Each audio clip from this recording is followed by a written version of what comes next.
Assalamu alaikum wa rahmatullahi wa barakatuh. To some of you, and peace out to the rest of you. You already know who it is and who it ain't. It ain't your boy and it is your man. The blackest heart, the blackest mind, the blackest man on social media. Signing black in and shining again. Asking you to hit the share button because the message is more important than the messenger. So here's the deal, y'all.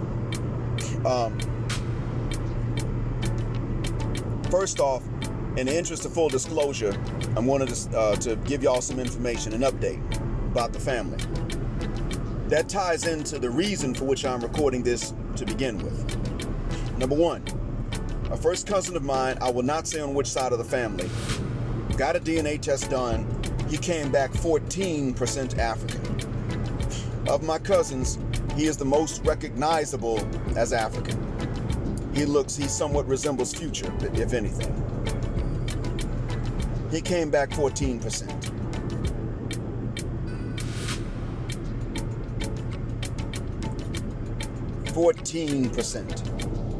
Now, I cannot go to this cousin and ask him about the remaining 86%. And the reason is because to ask him about the remaining 86, well, I had to cut him off. Before I found out about the DNA test, he insulted Muhammad sallallahu alaihi wasallam in one of his social media posts. So I cut him off. Unfriended him, have not reached out to him, and I will not.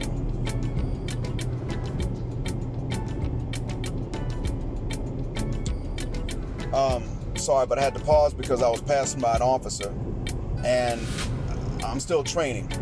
And I'm glad I still have those reflexes, because even though in the Middle East the cops don't mess with us, I still get nervous when I see them, and that served me well here just now. So in any case, I can't ask him his remaining 86%, original American, European, both. I'm not interested in that really. What I wanted to tell you was that as a first cousin, if he comes back 14%, then that means that my percentage could very well be quite low.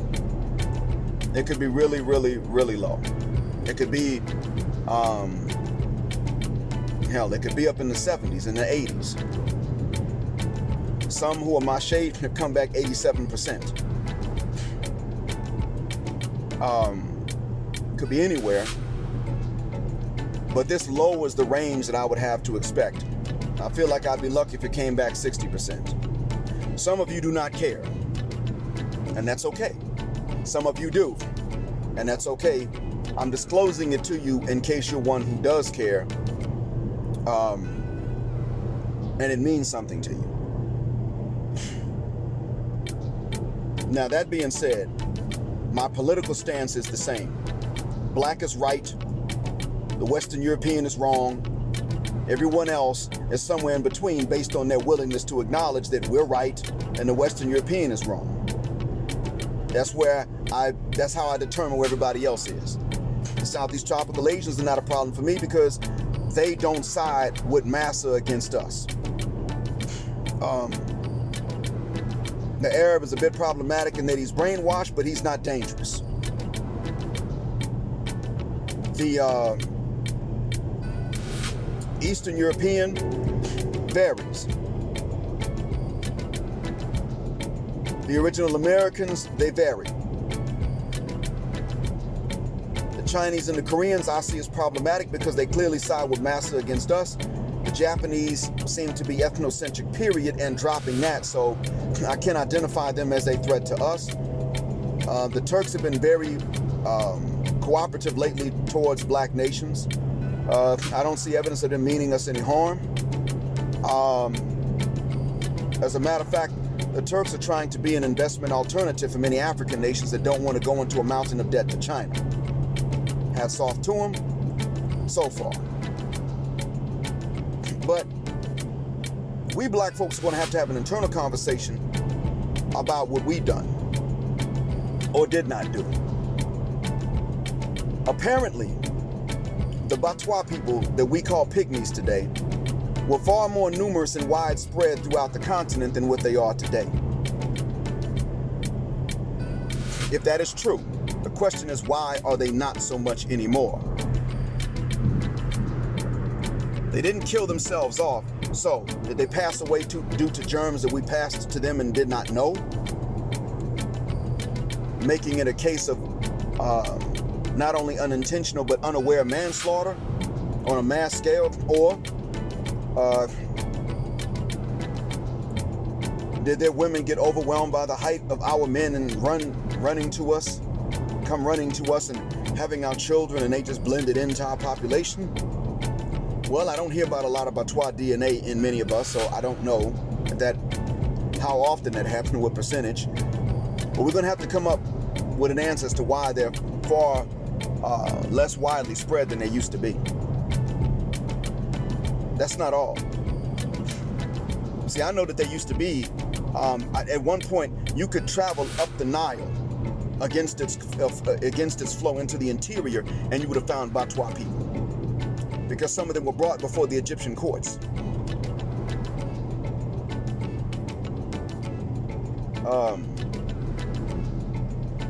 I also know that some of the Khoi people are still around, but what happened to them when they were far numerous?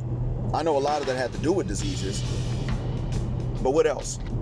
What about the San people? I thought they were extinct, and I thought they became extinct because of the diseases that the Europeans brought to them. I don't know if that's true or not, but those of you who know, feel free to fill me in, because we're going to have an internal conversation about how we Bantu and Niger-Congo Negroes have related to the Batwa and to the Khoi and the San, and it's going to be deep, and I know. I'm going to say this about that discussion, and I'm going to go into the reason for which I recorded this. That discussion is going to have to be held without rancor. When somebody reports something different than what you have found, do not assume that they're lying, because, and I say that for this reason, you can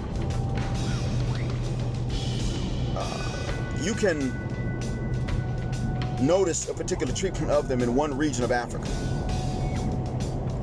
And it could be that they're marginalized, disrespected, everything else. And then you can turn around and notice a different type of treatment of them in a different region of Africa, or even a different region of the same country, where they are treated with more respect. Or they're just simply not treated at all because they're not seen, but everyone knows where they live, and they're just left alone. It's going to vary from place to place. I do not expect someone in the Eastern Congo to tell me that they are treated the exact same way as they are in the western region of the same Congo. And remember, there are two Congos too, and their capitals are across the Congo River from each other. So I expect there to be differences in what people observe because of region. So don't say, nigga, you lying, you know we killed them and stuff like that. Maybe somebody from a different region really did not know what happened in your region, and vice versa. And we can start with that for the sake of compiling data. Then we can get somewhere in this conversation. Do not ever allow non-Africans to utilize your treatment or utilize any of our ancestors' mistreatment of the Batwa or the San or the Khoi as their justification, because that ain't got nothing to do with why they did it. See, if I walk up and I assault you, and I don't know what you did to somebody else, then I'm just an assailant. I'm just a no-good, violent ninja. And if I'm bigger than you when I did it, I'm just a bully, which makes me a coward, which makes me deserving of death. What if I know you assaulted someone that didn't deserve it, and then I come up and I assault you about it? Well, now you understand. Okay, it's not because I'm just a jerk or because I'm a bully or a coward. I did it because of your assault on someone else. Now I can use that as a justification because I knew about it.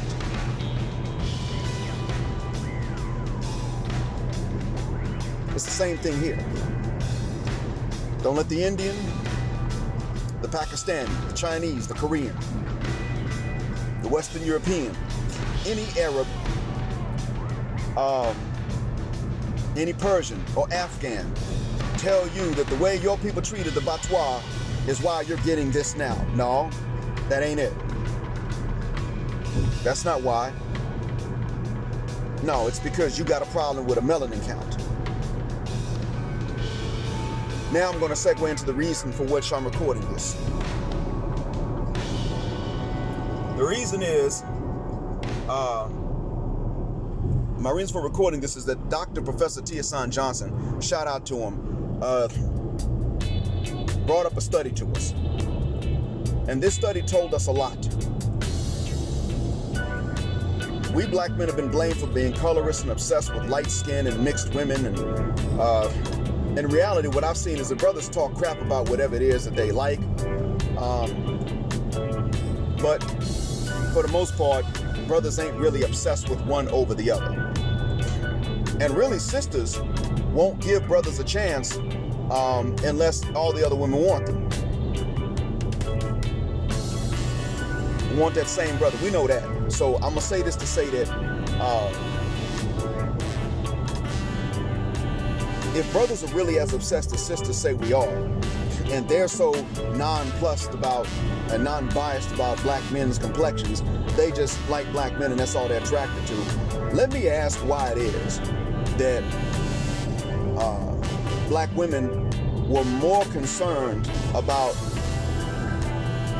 Asian admixture men than any others. I'll tell you what it is.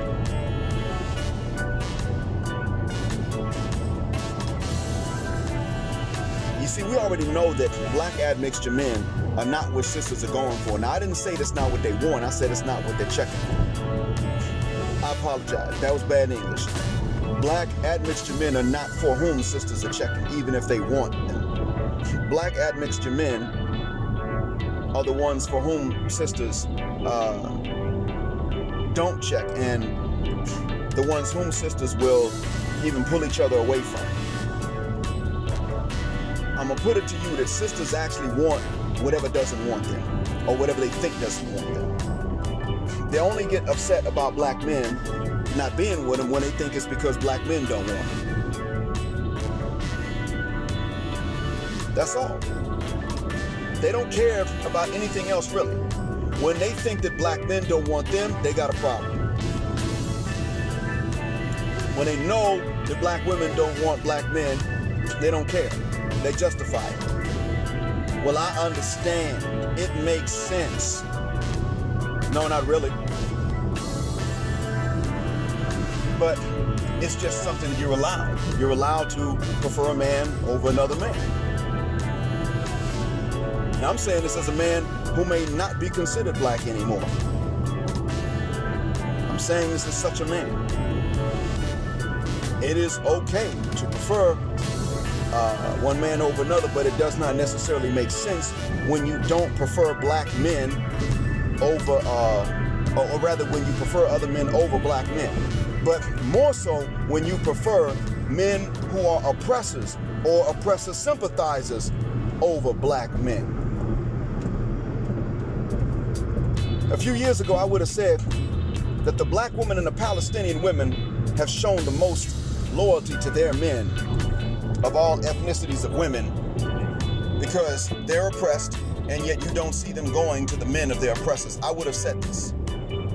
Now I can still say that you don't see the Palestinian woman going for the Israeli man. You might see the Palestinian woman checking for another Arab man that's not Palestinian, but you don't see the Palestinian woman checking for the Israeli man, the Jewish man in general. You will see sisters checking for white men, and I know this because I sat up and looked. I saw it in Atlanta when I took my daughters to drop them with the moms. She's going to go and spend time with them on the coast. And so hopefully when she spends time with them on the coast, maybe they'll get up with some of the Gullah Geechee people, learn a few things, learn some history. But I'm telling you now, my mom has even mentioned this to me before. Seeing more sisters out with not just white guys, but conventional looking white dudes. Now they might not be the the beer drinking types but they're out with these conventional Republican looking dudes. Not necessarily the ones with a mullet and a Confederate flag on their car, but they're out there with these dudes that got the close crop corporate haircuts. You know, looking like Tucker Carlson, Ben Shapiro, these guys.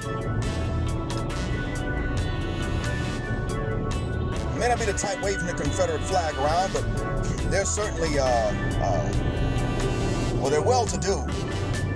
And they certainly think that niggers like handouts too much, free things. And that we're worthless if we're not willing to work for free.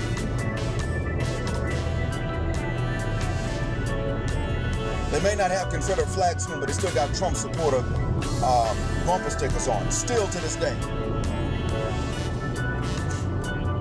And I'm seeing in Alabama, of all places, about a half hour ago, I just drove out of Alabama. In Alabama, I saw this. Gentlemen, you can't be with someone that don't want you. You know that. And what these sisters are pretty much telling you is, sexually they may want you, but they still are going to choose somebody else. That the most you could ever be is a side piece.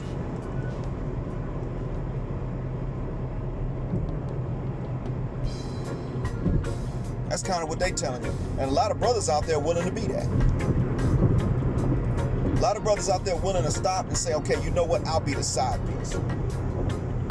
I'll be that dude. And that's part of the problem right there, because if you're willing to be the side piece, they're going to exploit that. Because remember, they can't give you them draws without some kind of serious, major consequence attached to it.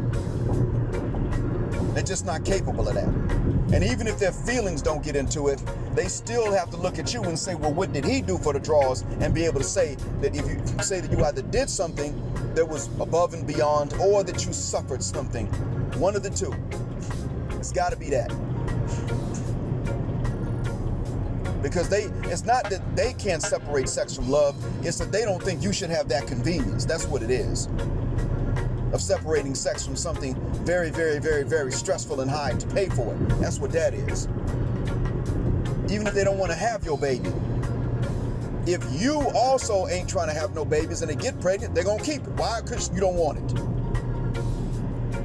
With a sister, the best thing to do, if she comes along and tells you I'm pregnant and you think it's really yours, but you know further mucking well that she ain't ready, and you know further mucking well that she knows further mucking well that you ain't ready, best thing to do is start getting all hyper and geeked up about building a life together and a family, if you believe the babe's yours.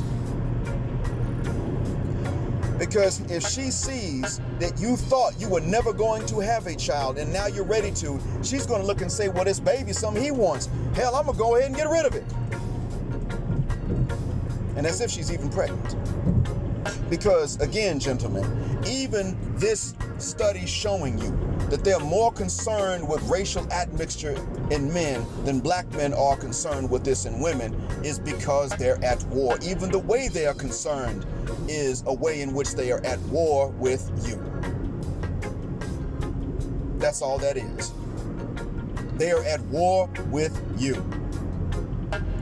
There's nothing else to it. What you like, they hate. They hate for you.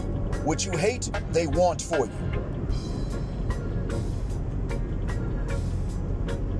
You know, one way I can tell,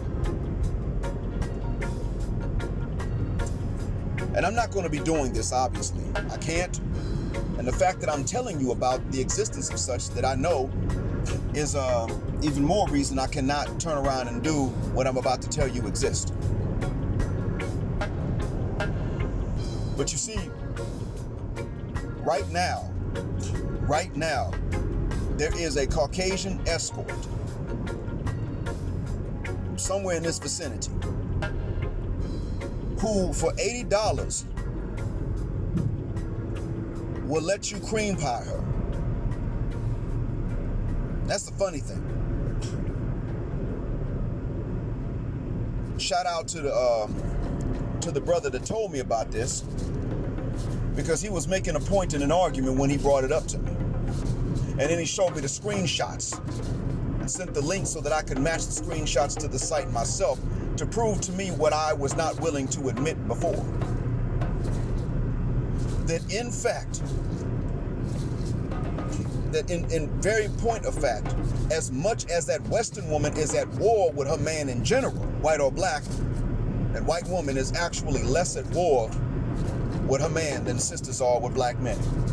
And she's at war with him, but not to the same extent. $80, literally, the life of a bead.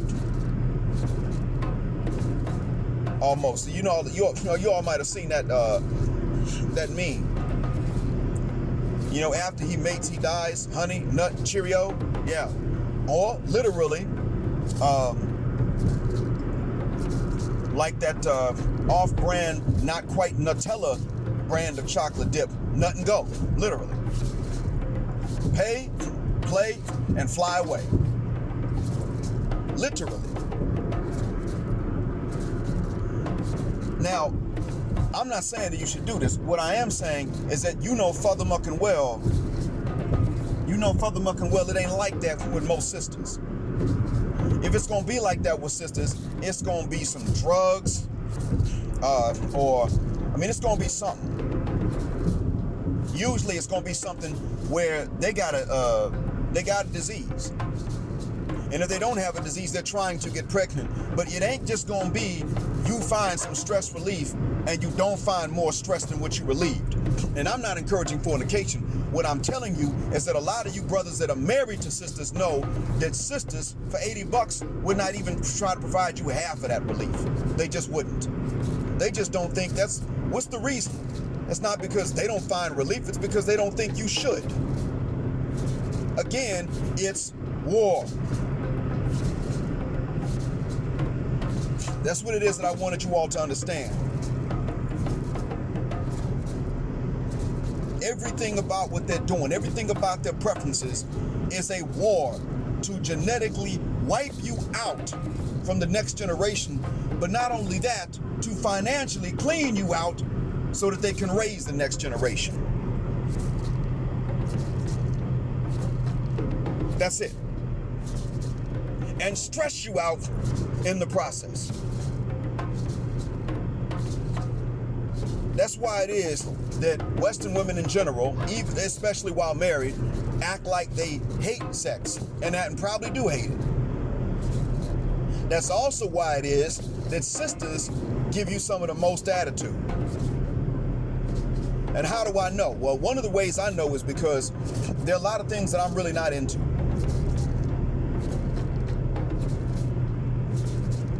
A lot of things I don't really find appealing.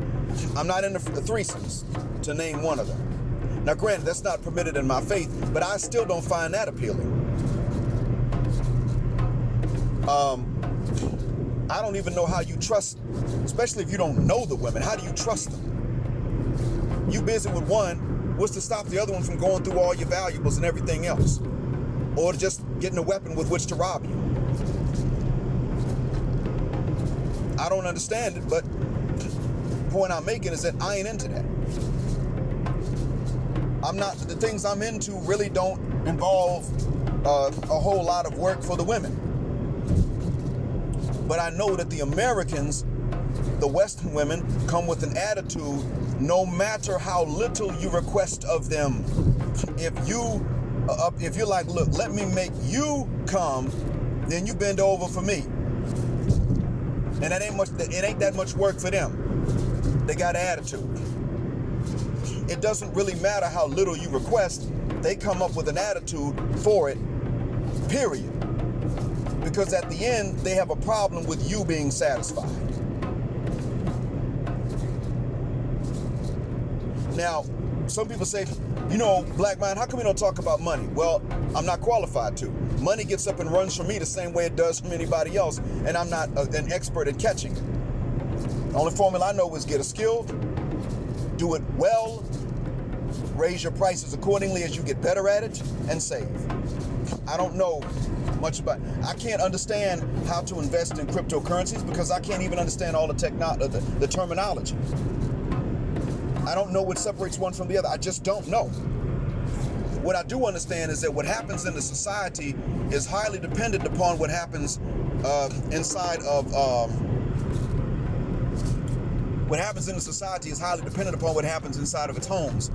And I do understand that in the West, many married households are places in which the women are not satisfied, materially speaking, because nobody is. It's not the way the world is. And therefore, they take it out on the husbands.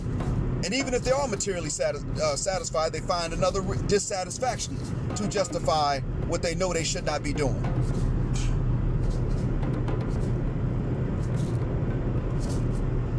And the men don't get to be satisfied psychologically nor physically. Not allowed to. It's denied, withheld, and for no good furthermucking reason other than that she doesn't owe you anything.